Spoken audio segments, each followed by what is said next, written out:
Well, welcome everybody. 2017 is going to be a year of changes, we all know that. So one of the problems is going to be, how am I accounting for my business? It was interesting, I was at Hounslow Festival of Business yesterday, and it was staggering just how many people still use a cardboard box or use an ad lister and then staple all their invoices to the ad lister to do their VAT returns and then give the whole lot to the accountant at the end of the year. Or they do it on an Excel spreadsheet. So, not surprisingly, they're not really that well in control of their business. Now, cloud accounting saves you time and money. One of the beauties is that so far as your bills are concerned, you use a little app on your mobile, and namely Receipt Bank.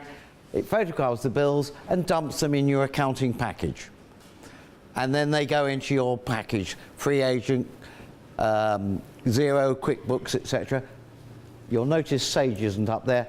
The three accountants here, we all love Sage, but unfortunately it's not very good if you're going in the cloud, which is a shame. But anyway, so real-time cloud accounting. The beauty of your accounting being in the cloud is it's in real time. So you can discuss with your accountant in real time, not having him tell you what you did after you've done it, which is what tends to happen. And why? Well, that's pretty important, because you need to now work with your accountant on the here and now. Because guess what?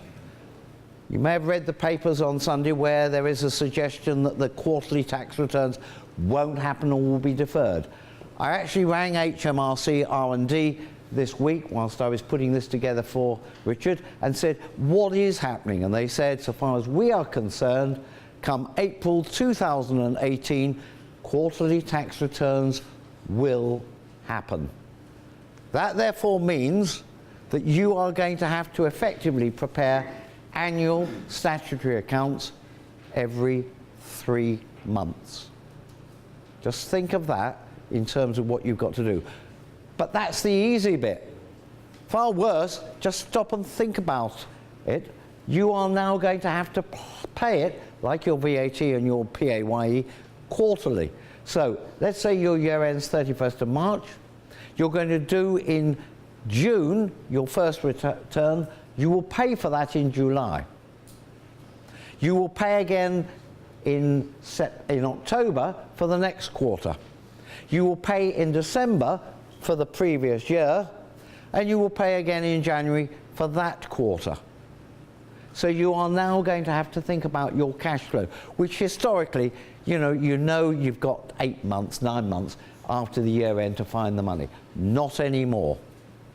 So you're going to have to think about this, and I would suggest, therefore, you need to be talking, and there are 3 accountants here today, talk to your accountants about this and plan for this, because potentially this could be a problem. Remember, you've got Brexit, which is a big enough problem. You've got Trump, it's an unknown. You don't want to have this other problem.